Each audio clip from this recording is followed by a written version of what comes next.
L'infidélité ébranle la confiance dans une relation, mais pardonner est possible avec le temps et un engagement sincère.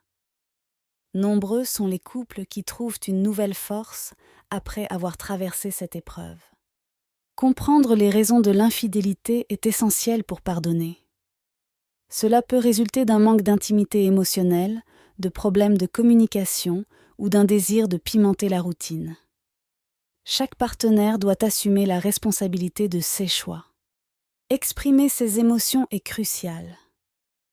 Après une trahison, la colère, la tristesse et la honte sont naturelles. Parlez-en à un ami ou consultez un thérapeute pour éviter que ces émotions ne s'aggravent. Ouvrez-vous à votre partenaire et partagez vos sentiments. Soyez honnête sur la profondeur de votre douleur. Il est crucial que votre partenaire comprenne l'impact de ses actions pour reconstruire la relation. Posez des questions clés pour comprendre, mais évitez l'interrogatoire. Choisissez des questions auxquelles vous avez vraiment besoin de réponses, mais restez conscient que certaines réponses peuvent être difficiles à entendre. Cherchez un soutien extérieur. Un conseiller matrimonial ou un groupe de soutien peut offrir une perspective impartiale et aider à clarifier les émotions complexes impliquées dans le pardon. Prenez le temps nécessaire pour pardonner. Chaque personne avance à son propre rythme, et il est important de ne pas se précipiter. Le pardon authentique nécessite de traiter les émotions à fond.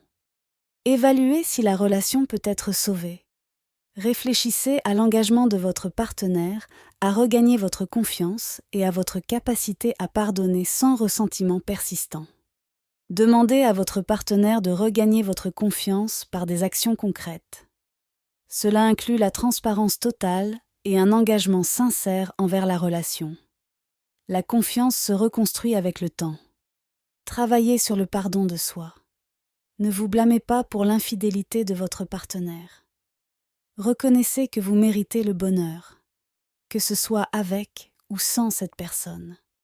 Transformez l'épreuve en force. Utilisez cette crise comme une opportunité de croissance personnelle et relationnelle. Engagez-vous à améliorer la communication et l'intimité. Cultivez la compassion pour vous-même et votre partenaire. Acceptez leurs imperfections et cherchez à comprendre plutôt qu'à blâmer. Cela ouvre la voie à l'amour et au pardon. Privilégiez le présent en vous concentrant sur les petites joies du quotidien. Appréciez les moments présents pour éviter que le passé ne vienne empoisonner votre bonheur actuel. Le pardon est un processus continu. Certains jours seront plus difficiles que d'autres, mais chaque petit pas vers le pardon compte.